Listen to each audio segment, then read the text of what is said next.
아버지, 이제 하나님의 말씀을 나누고자 합니다. 말씀 가운데 함께 하시고 진리로 인도하여 주시옵소서. 주님의 말씀을 기다립니다. 주님의 말씀을 사모하나이다. 주여 말씀하여 주시옵소서. 성령님 함께하여 주시옵소서. 예수 그리스도의 이름으로 기도하옵나이다. 아멘. 우리 옆에 있는 분들하고 인사하겠습니다. 사랑합니다. 축복합니다. 여러분 인사하시죠. 앞뒤로 인사하시고 축복 많이 하면 건강하게 오래 사실 줄로 믿습니다. 사랑하고 축복합니다. 살다 보면 좋은 일이 많이 있어요. 살다 보면 좋은 일이 많이 있는데 늘 좋은 일이 있죠. 그러다가 결정적으로 안 좋은 일이 한번 딱 터질 때가 있습니다. 좋을 때는 한없이 좋던 사람이 갑자기 좋지 않은 일이 딱 발생하면 순간에, 정말 한순간에 그의 인생이 망가지는 것을 종종 봅니다. 좋을 때는 한없이 좋던 사람이 화가 났을 때 갑자기 망가지는 경우도 있고요. 정말 좋은 사람이었는데 어떤 어려움이 있을 때 그 어려움 때문에 갑자기 폐인처럼 전락하는 경우를 너무 자주 봅니다. 소위 말하는 위기 관리 능력이라고 그러죠. 우리가 사람을 평가할 때 좋을 때만 보면 안 되고요. 그 사람이 문제를 당했을 때 그 문제를 어떻게 해결하는지, 어려운 일을 당했을 때 그것을 어떻게 풀어가는지를 보는 것도 굉장히 중요합니다. 좋을 때 보면 안 되고요. 안 좋을 때 보면 그 사람의 됨됨이를 평가할 수 있기 때문에 그렇습니다. 평생을 좋은 일만 있으면 좋겠는데 좋지 않은 일을 겪을 때가 너무 많이 있어서 가슴이 아픕니다. 우리 가운데도 요즘 정말 힘든 길을 걷고 있는 분들이 여러분 계신 걸로 알고 있습니다. 어떤 분들은 건강에 어려움을 당해서 정말 눈물로 밤을 지새우는 분들이 계시고요. 또 어떤 분들은 또 경제적인 문제가, 사업적인 문제가 있어가지고 정말 하늘이 무너지는 것 같은 그런 아픔을 누리고 있는 분도 있을 거예요. 어떤 분들은 또 인간관계가 깨져가지고요. 사랑했던 사람과의 관계가 깨져서, 혹은 사랑했던 사람이 먼저 떠나서 이런 어떤 인간관계의 갈등을 제때 적시에 해소를 못하고 그것 때문에 고통을 받는 분들이 있습니다. 자, 결론부터 얘기하자면, 그리고 우리 주님의 이름으로 축복하자면 이렇게 축복하고 싶습니다. 사랑하는 성도 여러분, 평생을 평강으로 살아가시기를 주의 이름으로 축원합니다. 또 하나 축복해야 됩니다. 기도해야 됩니다. 어려운 일을 당할지라도 믿음 안에서 지혜롭게 잘 이겨내시기를 주의 이름으로 축원합니다. 전 우리가 읽은 역대기 20장, 역대하 20장 말씀은 지금부터 2800년 전의 사건을 우리들에게 소개를 하고 있어요. 좋았습니다. 오늘 등장하는 여호사밧 임금은 유다의 네 번째 임금이죠. 35세 임금이 돼가지고 25년 동안 왕으로 유다 나라를 잘 다스렸습니다. 아주 선한 왕이었습니다. 그 나라가 태평했습니다. 나라가 아주 좋았습니다. 나라가 아주 평안했습니다. 그리고 나라가 아주 부강했습니다. 어느 정도 부강했냐면 옆에 있는 나라들이 해마다 조공을 바쳤습니다. 옆에 있는 나라들이, 동서남북에 있는 나라들이 여호사밧 임금에 와가지고 조공을 바쳤고요. 그 중에 아라비아라고 하는 나라 사람들, 비교적 멀리 떨어져 있는 나라임에도 불구하고 이 아라비아에서도 이 여호사밧 임금에게 조공을 바쳤는데, 해마다 바친 조공의 물량이 성경에 기록되어 있죠. 해마다 순양 7,700마리와 숫염소 7,700마리를 조공으로 바쳤다고 17장 11절에는 기록을 하고 있습니다. 왜 8,000도 아니고 7,000도 아니고 7,700인지는 모르겠습니다. 어떤 숫자가 주는 의미가 있는지 모르겠는데 성경은 그렇게 정확하게 기록을 하고 있습니다. 아주 좋았습니다. 나라가 태평했고요. 나라의 여기저기에 성읍을 건축을 했고 나름대로 부귀와 영광을 크게 떨쳤다라고 기록이 되어져 있습니다. 그런데 여호사밧이 큰 위기를 당합니다. 제위 19년째 되는 해죠. 그러니까 여호사밧이 54세가 되는 해, 정확히 말하면 기원전 853년에 전쟁이 터졌습니다.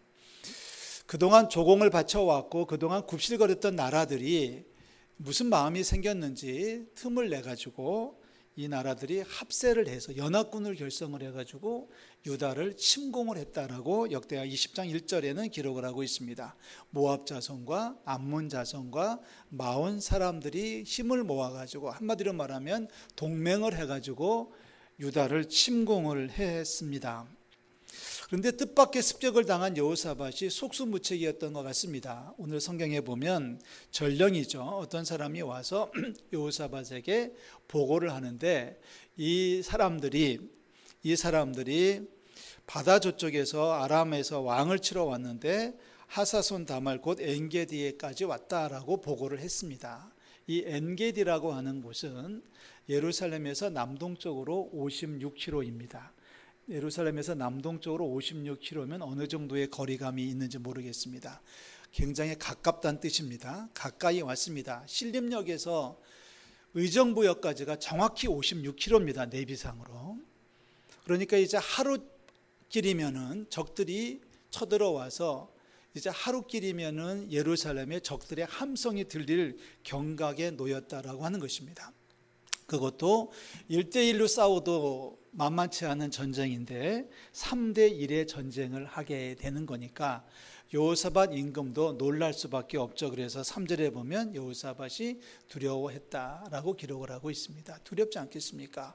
전쟁이 터졌는데 그것도 턱밑까지 쳐들어왔는데 그것도 하나가 아니고 셋이 한꺼번에 쳐들어왔는데 여호사밧이 두려워했습니다. 문제가 생긴 거예요. 이 문제를, 이 위기를 어떻게 극복하느냐, 오늘 우리가 해결해 봐야 될 숙제입니다. 여호사밧이 문제를 어떻게 해결했느냐, 어떻게 풀어갔느냐를 우리가 살펴보면서 우리도 살면서 위기가 온다면, 우리도 살면서 어려움이 닥친다면 여호사밧처럼 이 문제를 해결하는 저와 여러분들이 되시기를 주의 이름으로 부탁을 드립니다. 이미 우리에게 위기가 왔다면 여호사밧이 보여주었던 이 행동 지침을 여러분이 배우셔야 됩니다. 지금 평안하다면 나는 평생 평안할 겁니다라고 자만하지 말고 이 공식을 마음속에 깊이 새겨두었다가 우리도 어떤 어려움이 닥치면은 이 방법대로 문제를 풀어나가는 저와 여러분들이 되시기를 주의 이름으로 축원합니다. 자, 문제가 터졌어요. 다른 문제가 아니라 전쟁이 터졌습니다. 여러분 같으면 어떻게 하시겠습니까? 여러 가지 방법이 있겠죠. 전쟁이 터졌을 때 그 문제를 돌파하는 여러 가지 방법이 있습니다. 유년부 아이들에게 이런 이야기를 딱 던지면 아이들은 첫 번째 나오는 대답은 전도사님, 목사님 도망가는 거예요 라고 얘기합니다. 도망칠 수 있습니다. 도망치시겠습니까? 그러면 남자아이들은 이렇게 얘기합니다. 항복해야지요 라고 얘기합니다. 항복하는 방법도 있겠죠.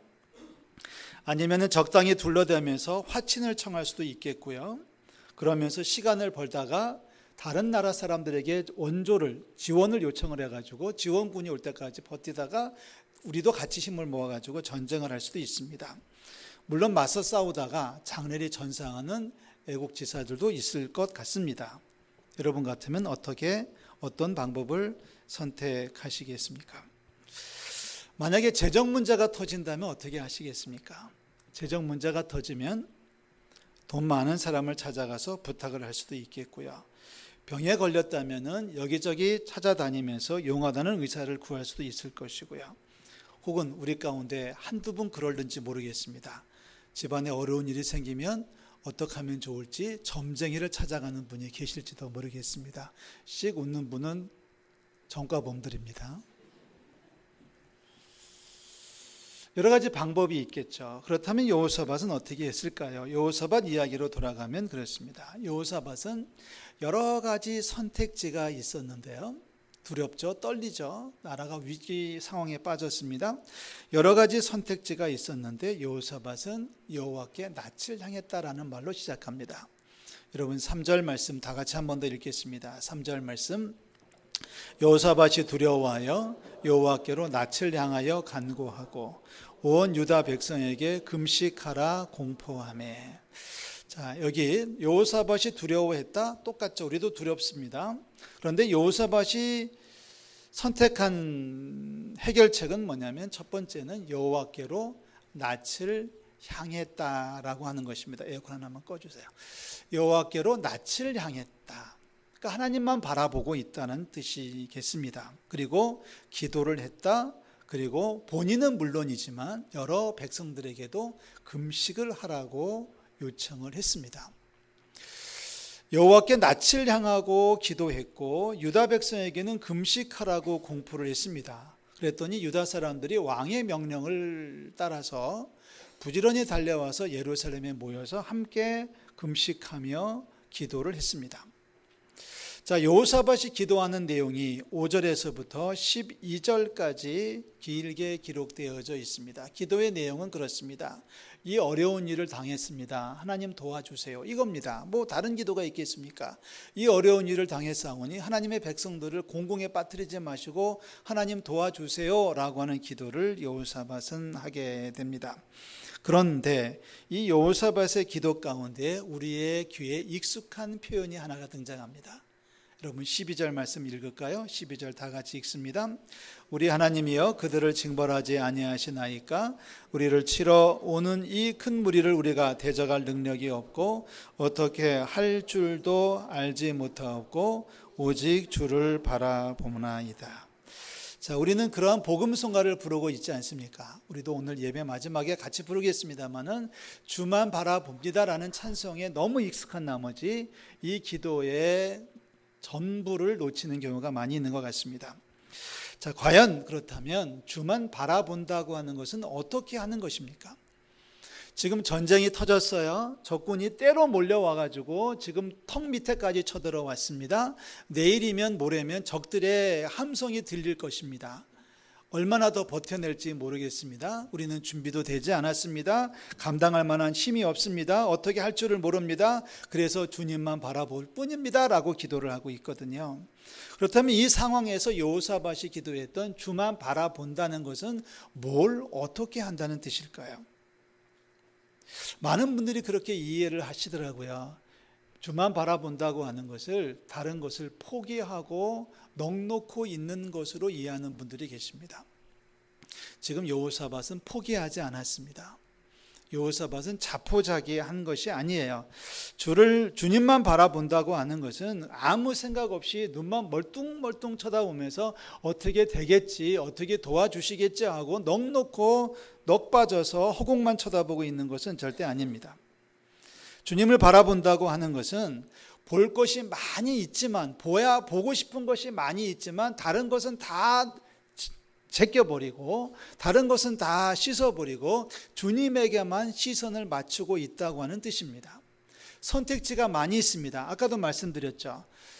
도망을 칠 수도 있고 항복을 할 수도 있고 하친을 할 수도 있고 아니면 다른 나라의 도움을 청할 수도 있고 여러 가지 방법이 많이 있었지만 지금 여호사밧은 주님 앞에 하나님만 쳐다보고 있다는 거예요. 그것은 하나님께서 도와주시고 하나님께서 해결해 주실 줄로 믿고 하나님께서 해결해 주신다면 하나님께서 하라고 하는 대로 하겠습니다라고 하는 결단의 표시입니다.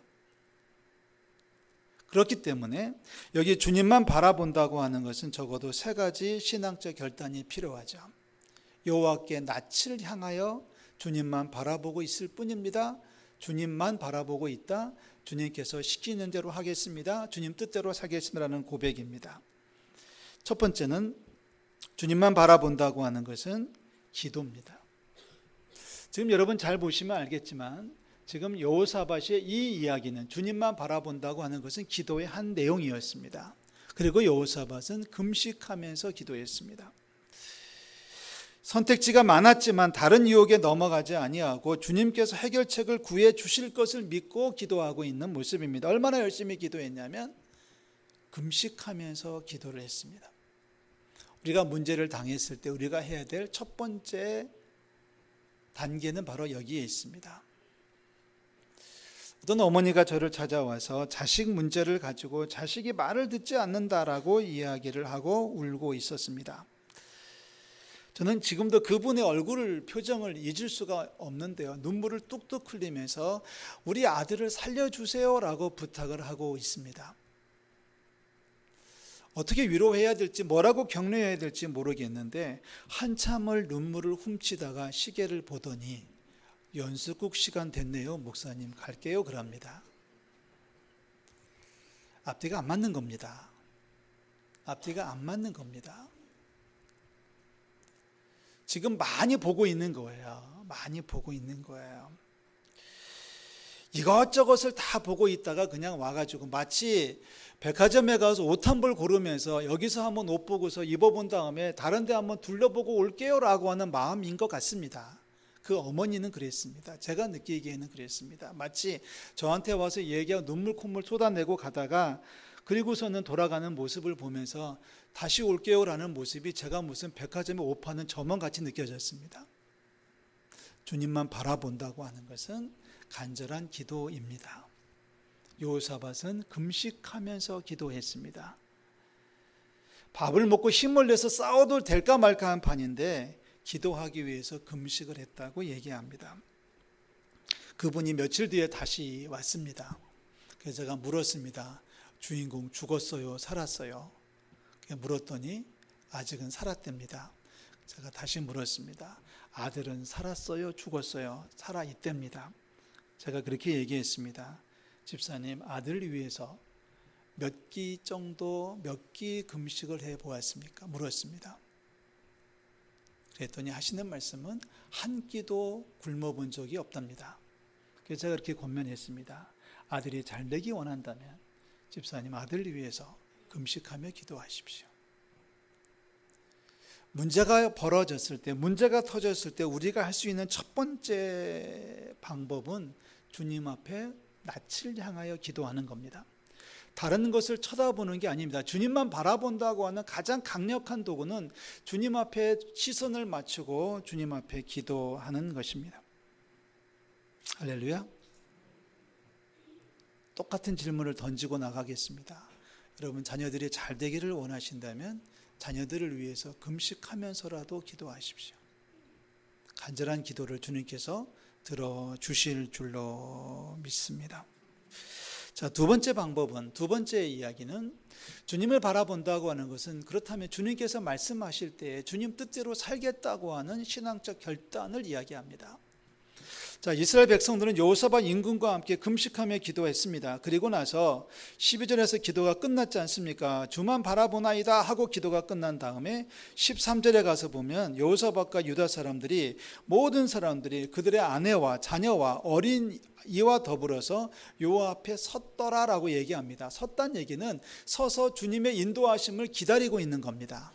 그냥 서서 주님만 바라보며 주님 도와주세요라고 기도하고 주님께서 어떻게 인도하실지를, 주님께서 뭐라고 말씀하시는지를 기다리고 있는 겁니다. 그러니까 식사가 때가 돼도 밥 먹을 생각하지 않고 기다리는 거죠. 그러니까 금식 기도죠. 14절에 보니까 드디어 하나님께서 하나님의 영으로 말씀하십니다. 어떤 사람에게, 야하시엘이라고 하는 사람에게 말씀으로 임하셨고, 야하시엘이 이제 이스라엘 백성들에게 하나님의 말씀을 전해주는 내용이 그 뒤에 쭉 기록이 되어져 있지 않습니까? 하나님의 말씀은 그렇습니다. 야하시엘을 통해서 주시는 말씀은, 야, 이 전쟁은 내가 해줄 테니까 너희들은 그냥 있으면 돼. 이 전쟁은 하나님께 속한 것이야. 너희들은 그냥 있으면 돼. 그러나 가만히만 있는 건 아니거든요. 가만히만 있는 건 아닙니다. 16절에 보면은 내일 너희는 그들에게로 내려가라고 얘기합니다. 행동입니다. 내일 너희는 그들에게로 내려가라. 그들이 시스골게로 올라올 때 너희가 골짜기 어기 여루엘들 앞에서 그들을 만날 것이다. 그러나 너희들은 내려가기만 하고 그냥 그들을 대치하고만 있으면 된다는 거죠.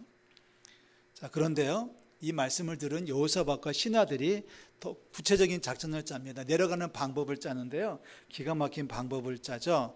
21절에 보시면 이렇게 기록을 하고 있어요. 백성과 더불어 의논하고 노래하는 자들을 택하여 거룩한 예복을 입히고 군대 앞에서 행진하며 여호와를 찬송하여 이르기를 여호와께 감사하세 그의 인자하심이 영원하도다 하게 하였더니. 자, 적들을 향해서 내려가는데, 전열을 갖추고 내려가는데, 적들은 지금 막 칼과 창을 들고 올라오고 있는데 이스라엘 백성은 내려가는 방법이 뭐냐면 여호와께 노래하는 사람들을 앞세우고 내려가는 겁니다. 선봉에 누가 서는 거예요? 우리식으로 말하면 누가 서는 거예요? 성가대가 서는 거예요. 아시겠습니까? 무기를 들고 내려가는 게 아니라 하나님께 감사하세, 여호와께 찬양하세라고 하는 노래를 부르면서 내려가라고 하는 겁니다. 아시겠습니까?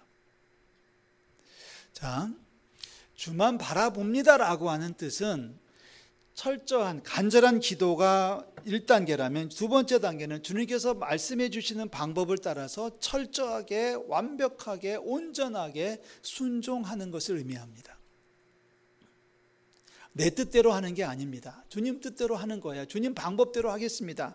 이제 하나님께서 그들에게 내려가라고 말씀하시니까 내려가고요. 맨 앞에 성가대가 선봉에 서라고 하니까 선봉에 세우는 겁니다. 선봉에 서는 겁니다. 그리고 찬송을 부르고 있습니다. 놀랍게도 노래와 찬송이 시작될 때에 22절이에요.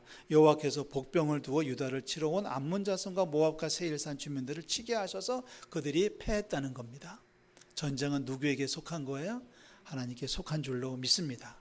내가 싸우는 게 아니라 나보다 능력이 많으신 주님께서 우리를 대신하여 싸워주실 줄로 믿습니다. 그런데 손을 가만히 모으고서 다리 꼬고 앉아가지고 알아서 해주시겠지 하고서 놀고 먹는 게 아니란 얘기입니다. 하나님께 기도했더니 주님께서 내려가라고 하셨고, 내려갈 때 성가대를 앞서서 내려갔고, 주님께서 하라고 하는 대로 했더니 주님께서 길을 열어주셨다고 하는 것이 성경의 기록입니다. 첫째는 기도요, 둘째는 순종입니다. 그러면 주님께서 승리하게 해 주실 줄로 믿습니다. 자, 세 번째 이야기가 이렇게 전개됩니다. 24절에 보니까 전쟁이 끝났습니다. 들판을 보니까 엎드러진 시체들 뿐입니다. 그리고 거기에 적들이 다 죽었으니까 적들이 가지고 왔던 여러 전리품들이 남았습니다. 물건들이 있습니다. 재물과 의복과 보물이 많이 있었는데 그것을 탈취하는 데만 3일이 걸렸다는 겁니다. 싸워서 내가 죽을 것을 예상했는데, 그래서 두려웠는데, 지금 이스라엘 백성들은, 유다 백성들은 적들이 남긴 전리품들을 수거하는 데만 3일이 걸렸다는 겁니다. 얼마나 신이 났을까요? 그래서 4일째 되는 날, 26절이죠. 4일째 넷째 날에 무리가 브라가 골짜기에 모여서 거기서 여호와를 뭐 했다? 송축했다. 그래서 그 골짜기 이름이 브라가입니다. 다 같이 브라가. 여러분 기억하십시오. 송축의 골짜기, 찬송의 골짜기, 감사의 골짜기라는 뜻입니다. 하나님이 도우시지 않았다면 브라가 골짜기는 사망의 골짜기, 피 흘리는 패배의 골짜기가 됐을 겁니다. 인생의 끝장이 나는 골짜기가 됐을 텐데, 하나님 앞에 간구하고 나아갔더니, 하나님 앞에 기도하고 나아갔더니, 주님께서 하라고 하는 대로 갔더니 그 골짜기가 브라가 골짜기, 찬송의 골짜기, 감사의 골짜기가 되었다는 겁니다. 저는 우리 성도들의 가정이, 성도들의 삶의 현장이 브라가 골짜기의 축복으로 가득 차기를 주의 이름으로 축원합니다. 지금 당장은 눈물이 앞을 가리고, 지금 당장은 죽을 것 같고, 지금 당장은 서럽고 슬프고 안타깝지만은 그곳에서 찬송이 울려나오고 그곳에서 하나님을 노래하는 감사의 제사가 울려져 나올 줄로 믿습니다. 그러려면 여호사밧이 보여준 방식을 기억하십시오. 문제가 있다고 해서 세상에 쫓아다니지 마시고요. 먼저 주님 앞에 무릎을 꿇는 저와 여러분들이 되시기를 주의 이름으로 축원합니다. 문제가 터졌을 때 먼저 주님 앞에 기도하는 거예요. 이게 별거 아닌 것 같아도요, 하나님의 마음으로 움직이는 결정적 계기가 되는 거거든요. 이걸 못해가지고 안 되는 거예요. 어떤 분이 질병에 걸렸어요. 저는 이제 목회하면서 참 많은 성도들을 접하게 되는데, 어떤 분이 병에 걸렸다는 거예요. 그래서 남편이 아프다는 거예요. 그래서 어떻게 하면 좋으냐 그랬더니, 목사님 그 다음에 뭐라고 해야지 맞아요? 목사님 기도해 주세요가 맞겠죠? 근데 그분은 이렇게 얘기합니다. 권사님인데, 목사님 그 병 잘 고치는 의사 혹시 아세요? 이렇게 묻습니다. 여러분, 저는 직업소개서가 아닙니다. 목사는. 참 안타깝고 답답하더라고요. 제가 그분에게 의사를 소개하는 사람이 아니라 그분의 질고를 가지고 주님 앞에 나아가는 목사 아닙니까? 적어도 신자가, 적어도 집사가, 적어도 권사님이 그런 문제가 닥치면은 목사에게 전화하면 목사님 기도해 주세요라고 하는 것이 정답이에요. 저도 자기도 기도하는 건 물론이거니와 기도하는, 그리고 주님께서 길을 열어주시면 그 길로 순종하여 달려가고, 그리고 일의 결과가 결정되면 그것으로서 감사하며 나아가는 저와 여러분들이 되시기를 주의 이름으로 축원합니다. 주만 바라본다고 하는 건 결국 세 가지 요소가 포함되는 거 아닐까요? 첫째, 간절한 기도. 두 번째, 온전한 순종. 세 번째는 깊은 감사입니다. 이 세 가지는 사실 우리 신앙생활의 기본 틀입니다. 언제나 기도해야 되고, 언제나 순종해야 되고, 언제나 감사하는 우리 모든 성도들 되시기를 주의 이름으로 축원합니다. 기도하겠습니다.